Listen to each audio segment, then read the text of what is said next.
Hello and welcome to another Sprues and Brews unboxing. Today we're looking at some of the latest Blood Angels kits for Warhammer 40,000. So first of all I want to say a massive thanks to Games Workshop for sending us these early review copies to have a look at on the site. In this video we're going to have a look at all the kits, see how they go together, and then in the second half of the video we'll hopefully have these built and painted so we can show off what they look like in the flesh. But yeah, not too long ago, a couple of weeks ago, we saw the new Blood Angels army set come out, which was very Death Company themed. Now we have the rest of the Blood Angel releases, and yeah, there's some really cool stuff here. So we've got the Captain, the Sanguinary Priest, the Sanguinary Guard, and the Sanguinor. So yeah, what we're going to do is have a look at these and see how they go together. I know a lot of people have had, I guess, mixed thoughts on the new kits, in particular the Sanguinary Guard, but personally I think they are really cool. So we'll have a look at these and see what options kind of go into them. So should we start off with the Captain? This guy has got quite a few options on him, and I believe can be built as a Death Company Captain as well if you so wish. So let's crack him open and have a look at what is inside here. So we do have just a single frame, and it looks like we do get quite an assortment of different head options on here. And weapon options too. So yeah, there's going to be lots of scope for kind of loading this guy out how you want. A few different shoulder pads too. So yeah, that's something that we've seen quite a lot in recent kind of hero kits, that we are starting to get some more kind of varied options for them, which is cool. So yeah, really nice little kit. I don't know how I'm going to build this myself. If we zoom in and have a look at the instruction manual, looks like you build up the initial assembly first, and then from there we've got lots and lots of different options based on how you want to put it together.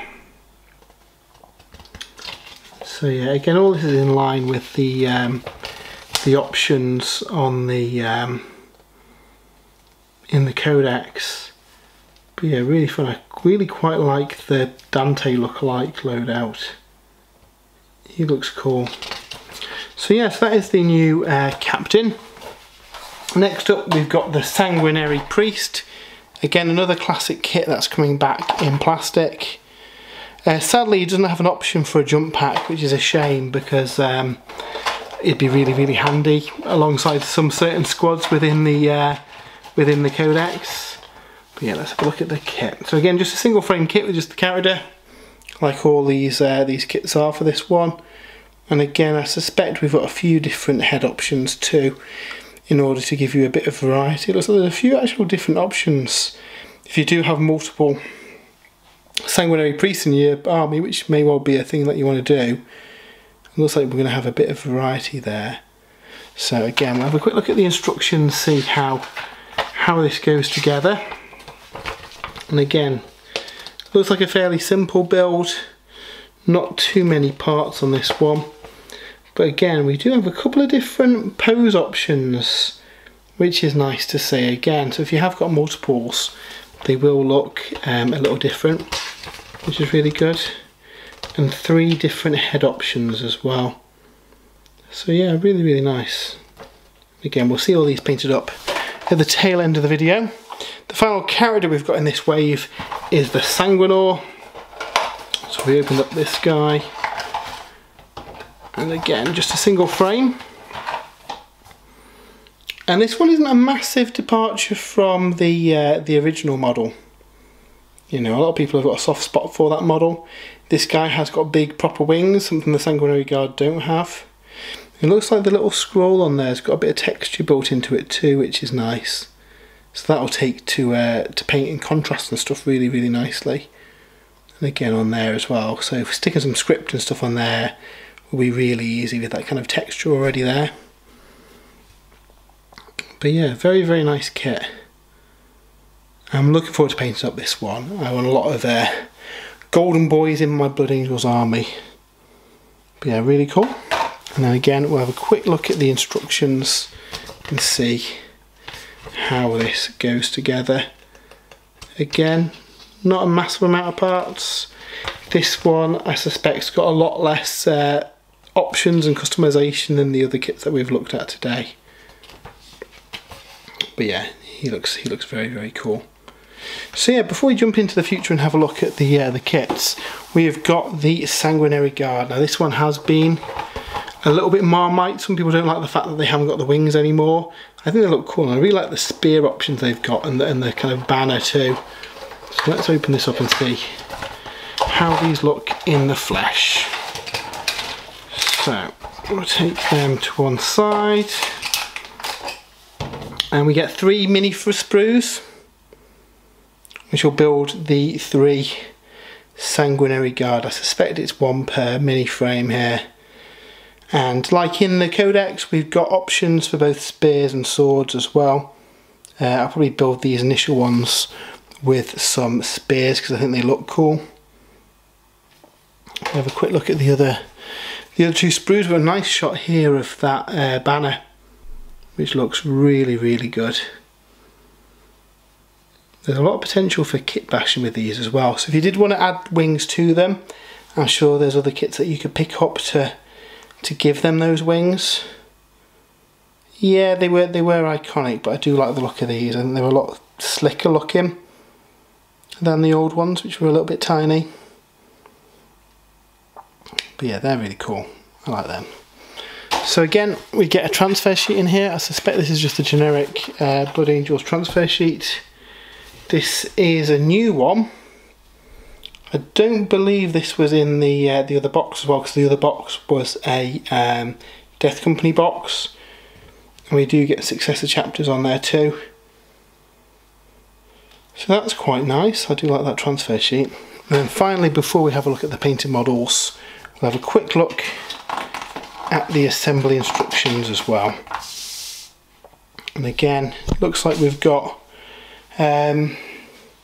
couple of options. So there's a few different heads. Looks like there's helmeted and like kind of helmetless heads for them, and obviously we've got the swords and spears too. Looks like the actual jump packs themselves can go in either of them. And then yeah, we've got that really nice banner too. I think you can take these up to units of 6, so that will give you enough variety to make each one look different as well, if you do have 3 with helmets and 3 without. Other than that, there's obviously the kind of silhouette changes a little bit depending on whether you've given the sword or the spear, but it doesn't look like there's massive customization options on this one, but still a very, very nice kit. So what we're going to do now is jump to the future and have a look at these built and painted. So let's take a look at the finished models. I've managed to build all these and have started painting them. We'll start with the one I have finished painting though, the Sanguinor.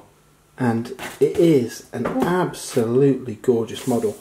It's not a million miles away from the old like incarnation of him, and you know, it's something we've seen quite a lot on character models for 40k, where they've taken the, I guess, the vibe of the original figure and just updated it.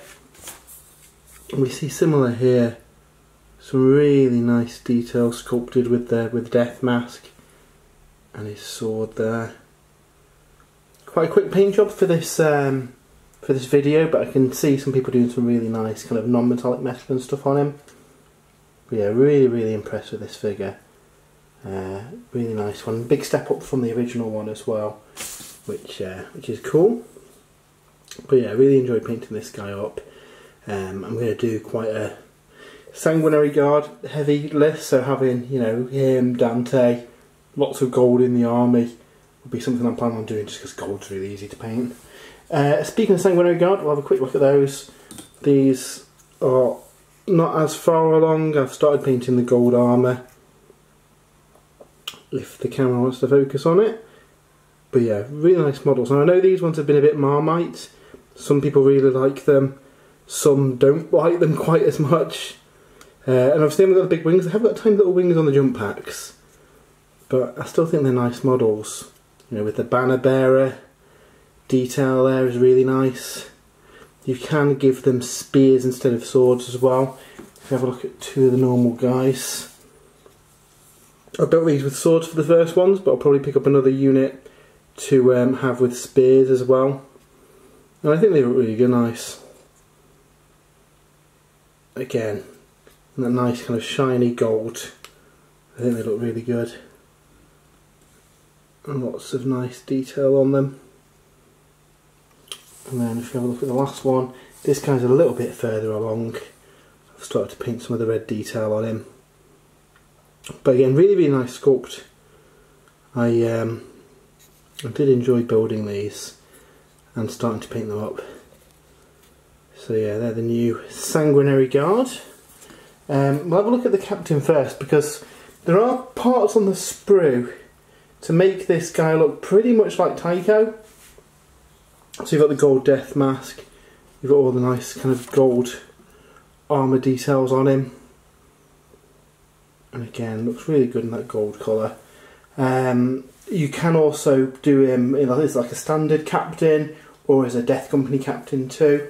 But obviously with all the Sanguinary Guard and stuff I want to have in my army, I thought, yeah, we'll do him gold, because I thought that would look cool. So yeah, a little bit more work to do on this guy, but again, a fun one. The gold's really, really easy to do as well. Can't remember the colours off the top of my head, but you have some soft shading with contrast colours and some deep shading, and then start building up the gold into a nice kind of metallic sheen. And it kind of really makes it kind of really bright, sparkly gold, which I think works really, really well for them. So that is the captain, and then finally, a little bit less long than the others, he is just sprayed white, but we've got the Sanguinary Priest as well. He's got quite a few different options. He can be looking left or right, and he's got a couple of head options there too. So if you've got a couple of them in your army, which you probably will have, they can all look different. I just think it's a shame that maybe rather than the different kind of head options and these parts here, separate parts as well, to allow it to look different ways, I kind of wish it had a jump pack on it. Especially a lot of people are going to be running very jump pack heavy Blood Angels armies. It would have been nice to have him having that option. Unfortunately it's not, it's still a nice model. And yeah, with all these, once I've got more paint on them, I will have some updated pictures over at spruesandbrews.com as well. On the website I've got a bit of a write-up and unboxing of these kits as well. So if you are interested in the Blood Angels, head over there and have pictures of all the sprues and pictures of these models as well, so you can see what they look like in the flesh. But yeah, I hope you've enjoyed that video. If you have, why not give us a follow? We do a lot of unboxings and Warhammer content on here. Likewise, tell your friends, share the link, get people on board. It really helps with that engagement and getting more people onto the site. And if you do want to support the site, we do have an affiliate link to Element Games in the description. Anything you buy through that, we get a bit of a kickback, which goes towards kind of the running cost for the site and everything. So that's massively appreciated. But yeah, let us know if you're starting a Blood Angels army. The Codex is up for pre-order alongside these models, and we do have a full write-up of that over on spruesandbrews.com as well, so if you haven't already, check that out. But yeah, until next time, have a great weekend, and we'll see you soon.